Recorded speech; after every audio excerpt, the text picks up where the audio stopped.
குட்டீஸ், எல்லாரும் எப்படி இருக்கீங்க? நல்லா இருக்கீங்களா? வாங்க இன்னைக்கு கதைக்குள்ள போகலாம்.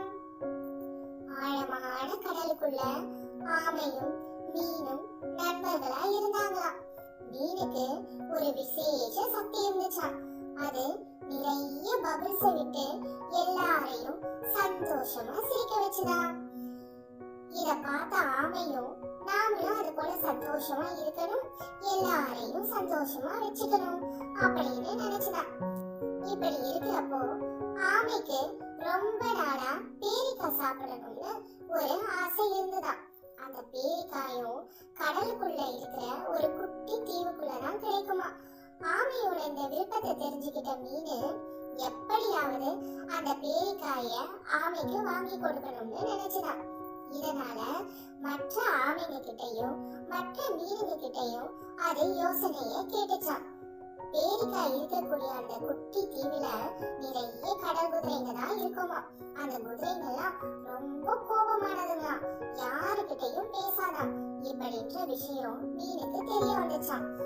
அந்த பேரிக்காய் கண்டிப்பா உனக்கு கிடைக்கும், வா போகலாம், உனக்கு அந்த பேரிக்காய நான் வாங்கி தரேன் அப்படின்னு சொல்லிட்டு ஆமையை கூட்டிட்டு அந்த குட்டி தீவுக்கு மீனு போச்சான்.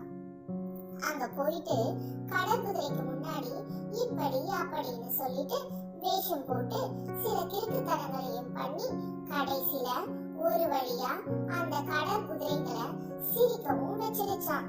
கடைசியில கடல் குதிரைங்க தங்களை சந்தோஷமாக்கிய அந்த ஆமைக்கு முத்துக்களையும் பேரிக்காய்களையும் பரிசாக கொடுத்துச்சான். ஆமையும் மீனும் சந்தோஷமா மறுபடியும் தங்களோட வீட்டுக்கு வந்து எல்லா உயிரினங்களையும் சந்தோஷப்படுத்துச்சுங்களாம். சோ குட்டீஸ், இதுல இருந்து என்ன தெரிய வருது? எப்பவும் நம்மள சந்தோஷமா வச்சுக்க கூடிய, நம்மள ஊக்கப்படுத்தக்கூடிய, நம்ம கஷ்டங்களை மறக்க வைக்கக்கூடிய நட்பு நம்ம வாழ்க்கையில இருந்தா நம்ம வாழ்க்கையில் இருக்கக்கூடிய வழிகள் அந்த நட்பு மூலமாகவும் நண்பர்கள் மூலமாகவும் கரைந்து போய்விடும். சோ நல்ல நண்பர்களை வாழ்க்கையில இழந்துடாதீங்க. கடைசி வரைக்கும் அந்த நண்பர்களோட நட்போட இருங்க.